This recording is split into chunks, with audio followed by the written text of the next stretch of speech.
Olá, muito boa noite a todos. Confirmem que temos som e imagem.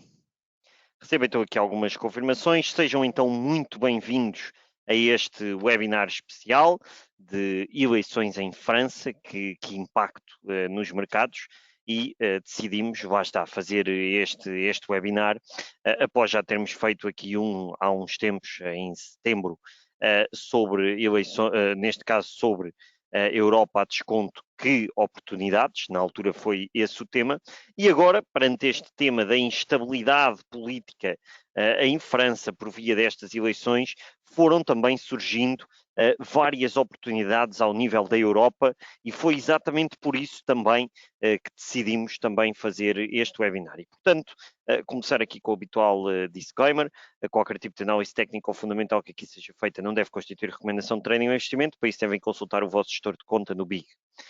E, portanto, mostrando-vos aqui um bocadinho de sumário daquilo que aqui abordaremos, primeiro voltaremos ao tema Europa a desconto a desconto acentuado face ao mercado norte-americano, depois um bocadinho sobre as eleições francesas, os cenários e as propostas, depois a performance setorial e regional dentro da Europa e depois aquilo que nos interessa, que é a parte acionável. Portanto, analisaremos aqui diversos cabazes de ações por forma, evidentemente, a conseguirmos aproveitar e tirar partido destas oportunidades, porque, evidentemente, para comentar os cenários eleitorais e aquilo que pode acontecer, seguramente que ligando a televisão, muitos de vós poderão também assistir a isso. Aqui queremos sempre também uma perspectiva acionável de temas que sejam importantes para isso. E, portanto, nesse sentido, começar aqui, lá está, aquilo que já vinha, aquele desconto já vinha praticamente desde setembro, que é a performance relativa da Europa face aos Estados Unidos, é muito negativa. É mais de 20% de underperformance face aos Estados Unidos e, portanto, a Europa está a grande desconto face aos Estados Unidos, essencialmente por três vetores. Por um lado, a exposição material que tem a China, a correlação do mercado europeu com a China ronda os 43%, só nos mercados emergentes é que é mais alta, que ronda os cerca de 73%. E muitas das empresas europeias, muitas delas derivam quase 2/3 da sua receita de China. Depois, este tema das eleições francesas que traz efetivamente incerteza, sobretudo por não conseguirmos saber ainda se a União Nacional de Le Pen tem ou não a maioria para poder governar na Câmara Baixa do Parlamento. Não esquecer que estas eleições são então para a Câmara Baixa. E depois aquilo que tem sido e que já tinha sido uma tendência, que é as revisões em baixa de resultados corporativos que fomos assistindo aqui na Europa. E, portanto, aqui, uma vez mais, a elucidar este slide, a elucidar esta situação, portanto, em termos de múltiplo, a zona euro está com um múltiplo muito inferior ao dos Estados Unidos, quase até cerca de 2 desvios padrão abaixo, que é quase, ainda não é um desvio padrão abaixo, mas é muito significativo, apesar do mercado europeu efetivamente ter remuneração acionista, remunerar muito melhor os acionistas que o mercado norte-americano. Se nós formos somar os buybacks e os dividendos, perdão, na Europa, são muito superiores aos das empresas norte-americanas. E depois vermos aqui efetivamente também, agora passando um bocadinho para a outra parte, que é depois de analisarmos este grande desconto face aos Estados Unidos, analisarmos evidentemente aquilo que são, nesse sentido, a perspectiva e os fatores que ou beneficiam ou prejudicam, neste caso, o mercado europeu. E o primeiro, eu acho que é um fator que favorece o mercado europeu face ao mercado norte-americano, é que o processo de desinflação no mercado europeu tem sido muito mais rápido, muito mais acentuado do que nos Estados Unidos. Nós, desde o primeiro trimestre de do terceiro trimestre de 23, estamos com um processo de desinflação na zona euro muito mais acentuado. Notem que o core na zona euro já está quase perto dos 3%, o headline então já vai nos 2,5%, enquanto os Estados Unidos, o próprio headline ainda está aqui um bocadinho acima dos 3, não é? Isto também é normal porque efetivamente o petróleo aqui na zona euro, todos esses bens um bocadinho mais cíclicos, pesam mais na inflação e, portanto, o impacto foi mais acentuado. Um, E depois, digamos assim, um segundo fator, este que desfavorece o mercado europeu face ao mercado norte-americano, é a questão da sazonalidade. Portanto, para o mercado europeu, o período de verão é uma altura sazonalmente desfavorável. Portanto, este período que vai de maio até setembro é uma altura sazonalmente desfavorável. Nós vemos aqui, efetivamente, que nesse sentido, a performance média do mercado europeu em maio, junho foi negativa, em agosto e setembro foi um bocadinho má, e efetivamente o mercado não esteve assim tantas vezes acima nesse sentido.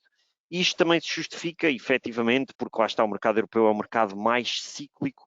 Muitas das vezes no verão existe alguma tendência até de alguma retração de alguns earnings, de algumas petrolíferas, de outras empresas um bocadinho mais cíclicas, que também justificam nesse sentido alguma underperformance durante este período de maio até setembro. E, portanto, isso tem sido, acho eu, é aqui um tema que desfavorece o mercado europeu.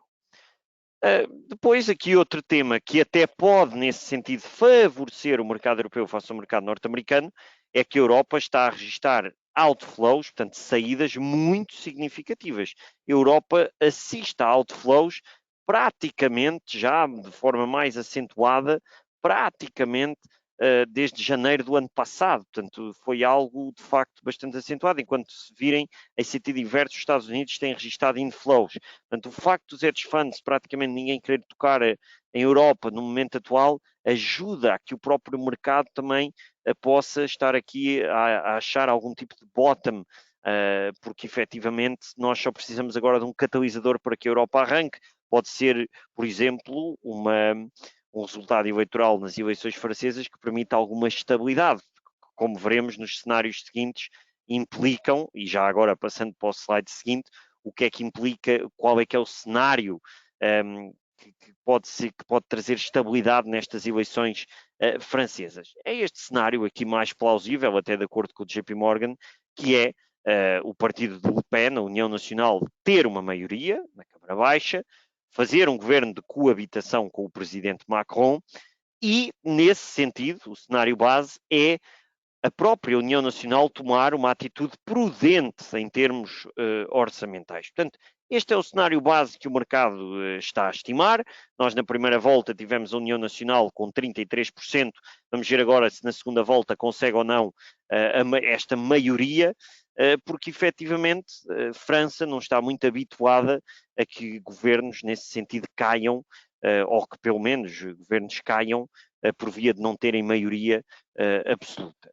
Geralmente o partido que é vencedor na primeira volta, com mais de 30 e tal por cento, geralmente depois consegue até ter uma maioria bastante expressiva na segunda volta. Portanto, isto é um tema que é importante e este convém dizer que é o cenário base, que é a União Nacional ter uma maioria absoluta e a tomar uma atitude prudente em termos orçamentais, porque se virem aqui no programa da própria União Nacional, está aqui, efetivamente, mostra que há algumas situações em termos de redução de IVA na energia, de redução de IVA em bens essenciais, acabar com alguns impostos e, portanto, é importante dizer que, ou nesse sentido, podermos ter uma visão um bocadinho mais moderada destas propostas orçamentais. Ainda há aqui uma análise de possíveis cenários, dos 4 principais cenários, portanto, o cenário que eu falava, que é a União Nacional com maioria absoluta. Aqui convém dizer que o próprio Presidente não tem poder de veto, portanto, pode atrasar algum tipo de processo legislativo, mas não pode, nesse sentido, pará-lo, não é? E, portanto, é importante, nesse sentido, que se a União Nacional quer aplicar algumas das suas propostas, que tenha maioria absoluta no Parlamento. Depois é o facto de, o segundo cenário, não ter maioria absoluta e só ter maioria relativa, que era ter os tais 30%, os tais menos de 40%, e nesse sentido essa maioria relativa terá que negociar com os outros partidos para que não façam uma coligação negativa contra eles. Mas convém dizer, efetivamente, que ainda há condições de governabilidade, tem que ser mais negociado. Este é o outro cenário que era esta União Nacional dizer que, pura e simplesmente, não governa porque não consegue formar governo. Este processo não é comum em França, e por isso é um tema que é muito raro. E o outro, que é o cenário mais extremo, é ver um governo tecnocrata, porque por isso simplesmente não conseguem chegar-se a entendimentos no Parlamento e não há condições de governabilidade, portanto, seria um governo tecnocrata de passagem até termos, efetivamente, novas eleições no próximo ano. Portanto, estes são, efetivamente, os 4 cenários, sendo que no momento atual, o que está mais aqui em cima da mesa, por enquanto, é uma maioria relativa da União Nacional. Pronto, isto são efetivamente alguns cenários, só beber aqui um pouco de água.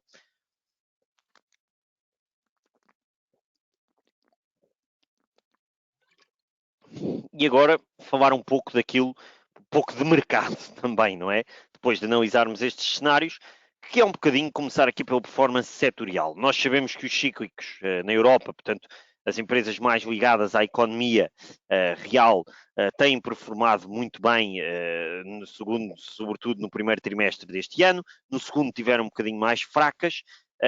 E os cíclicos subiram mesmo muito face aos defensivos aqui na Europa nos últimos 2 anos e até cederam esta linha a preto que são os PMIs da zona euro. Portanto, ultrapassaram, foram bem para lá da recuperação de PMIs. É normal que as empresas cíclicas tenham uma alta performance por via de recuperação da própria economia, dos PMIs, serviços e indústria, mas de facto esta recuperação foi bastante acentuada. E neste segundo trimestre, os cíclicos foram perdendo alguma tração face aos próprios defensivos, não é? E isso nós virmos neste segundo trimestre, que são estas barras a azul, vemos que efetivamente o próprio imobiliário, que era um setor mais defensivo, teve muito penalizado no primeiro trimestre, caiu 9, no segundo recuperou quase tudo, só caiu 2,6.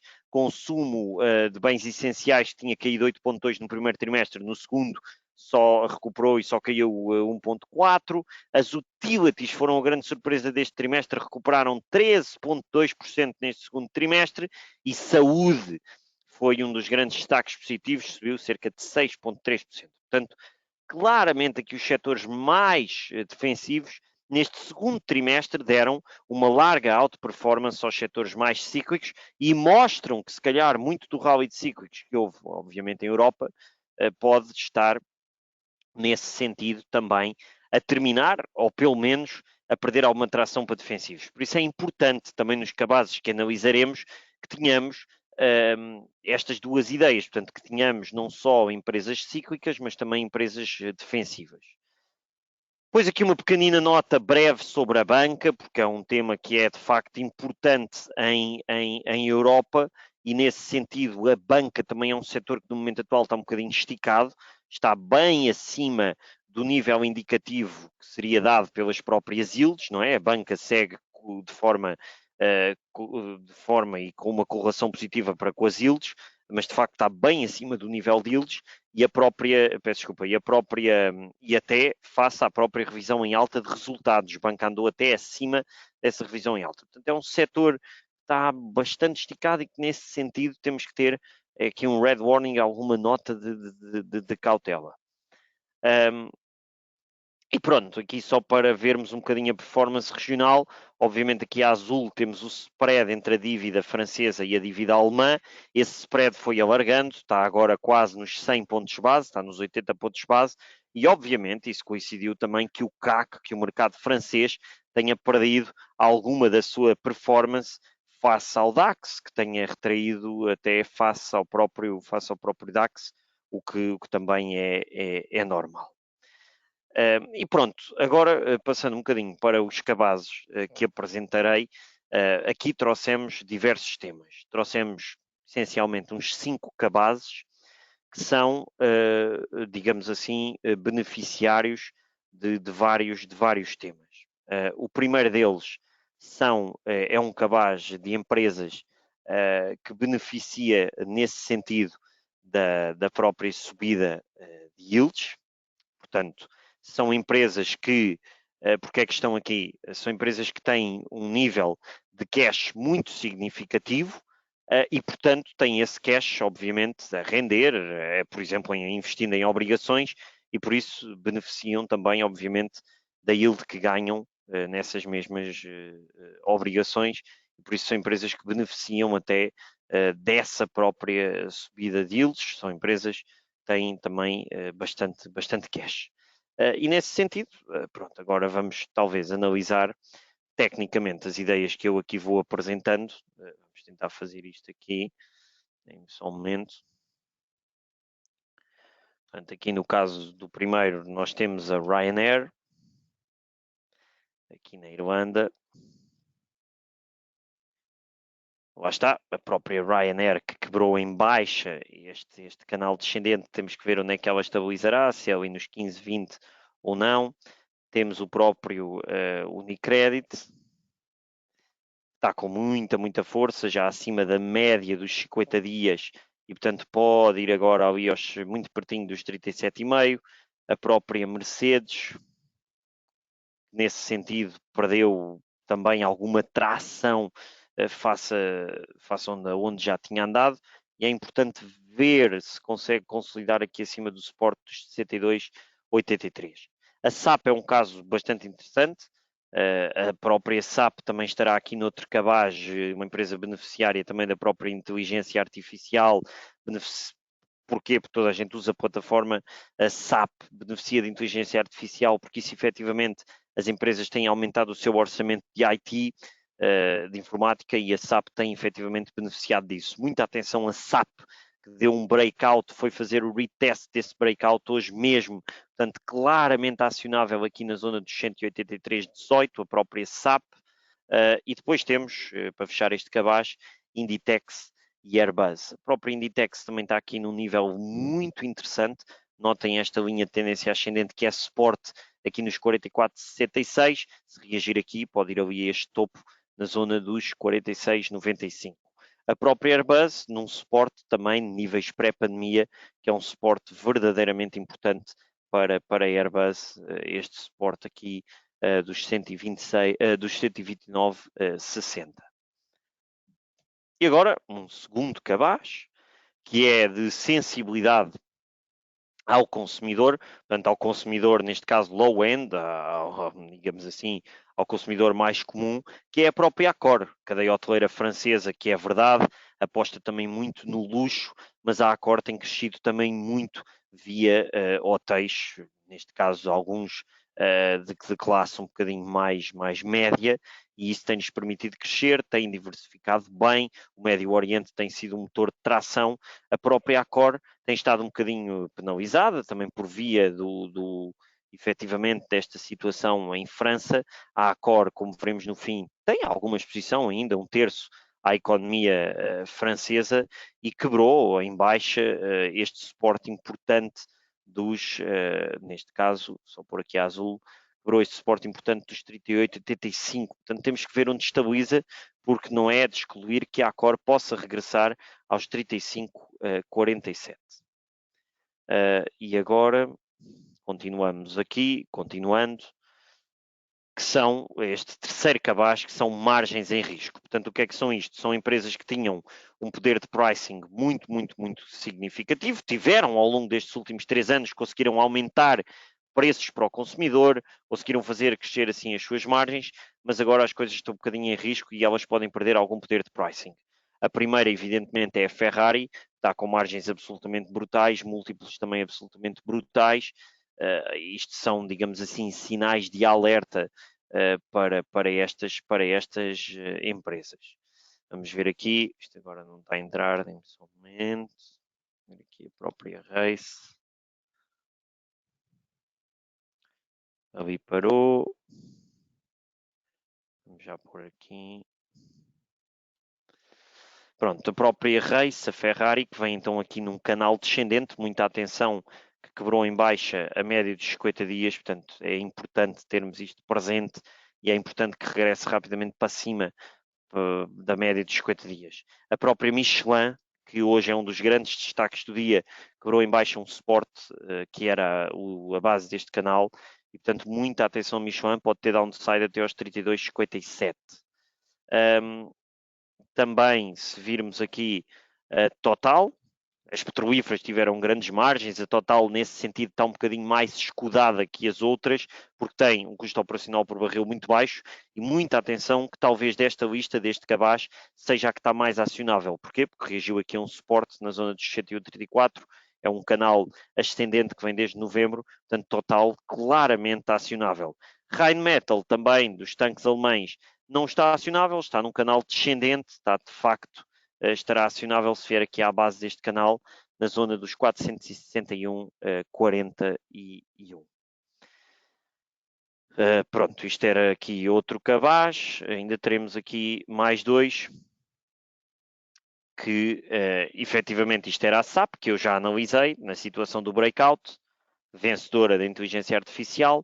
Depois, um cabaz muito interessante que são os players de defesa, portanto, eu denoto e tomo aqui só mais uns minutos neste campo porque é um campo importante. No momento atual, ninguém quer tocar em ações de defesa porque está toda a gente um bocadinho a posicionar-se para uma vitória de Donald Trump nos Estados Unidos e isso poderá reduzir os pacotes e a ajuda à própria Ucrânia e se calhar estas empresas poderão ser prejudicadas. Eu próprio também tenho um bocadinho a visão de que efetivamente isso poderá acontecer, reduzir-se um bocadinho a ajuda à Ucrânia no caso de uma vitória do Trump. Mas efetivamente é nestes momentos que às vezes compensa sermos um bocadinho contrarian. E estas empresas, todas elas, estão em suportes fundamentais, são empresas que beneficiam ainda assim daquilo que tem sido um aumento do investimento em defesa por parte da União Europeia e, claramente, destas quatro, a que está mais acionável é a própria Dassault. Nós vamos ver aqui como o setup aqui da Dassault está claramente acionável. Não é esta, onde é que está? Esta mesmo, Dassault. Que notem como tem aqui um suporte, uma linha horizontal tão importante. Fabrica o material militar. Aqui nos 175,20, a Dassault está mesmo num suporte importante.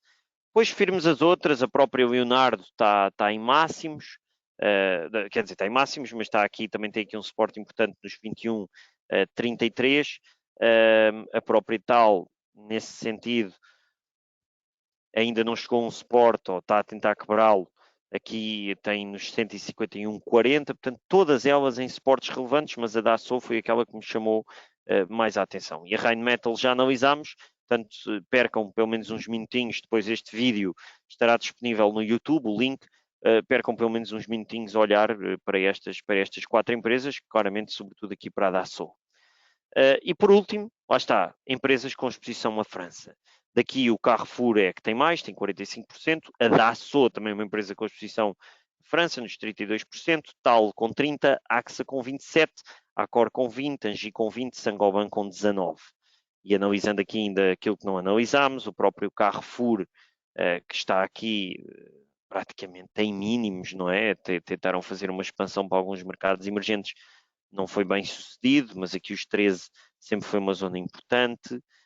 Se analisarmos também aqui a AXA, que ainda não analisámos, a AXA também quebrou em baixo um suporte muito importante que era deste canal, é importante que regresse acima dos 32,24, que é exatamente aquele suporte.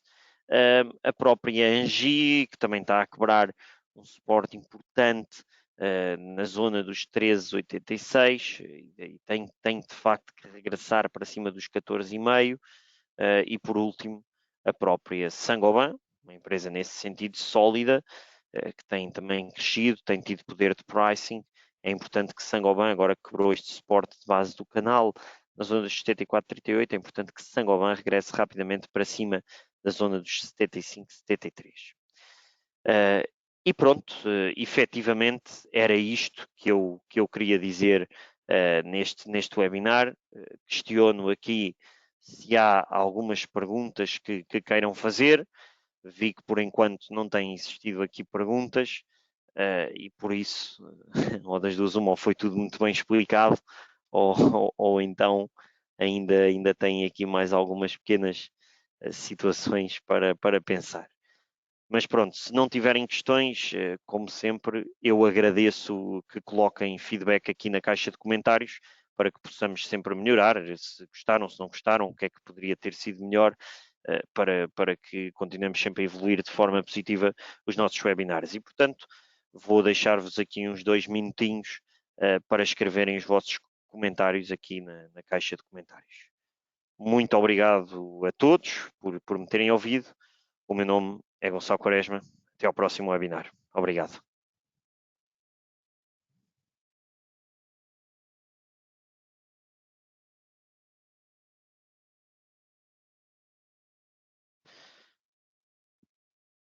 Eu peço desculpa ter tido que voltar, mas vi que fizeram aqui uma questão aqui que me colocam. É a primeira vez que assiste a este tipo de eventos, ocorrem com que periodicidade? Convém referenciar que nós fazemos webinars diários todos os dias, quer às 10h30, quer às 21h05, e fazemos depois 3 vezes por mês webinars especiais sobre um tema como é este. Portanto, vamos ainda fazer mais 2 este mês. Este foi o primeiro do mês sobre eleições francesas. Ainda vamos ter mais 2 webinars especiais durante este mês. Espero ter respondido aqui a esta questão. E obrigado a todos uma vez mais.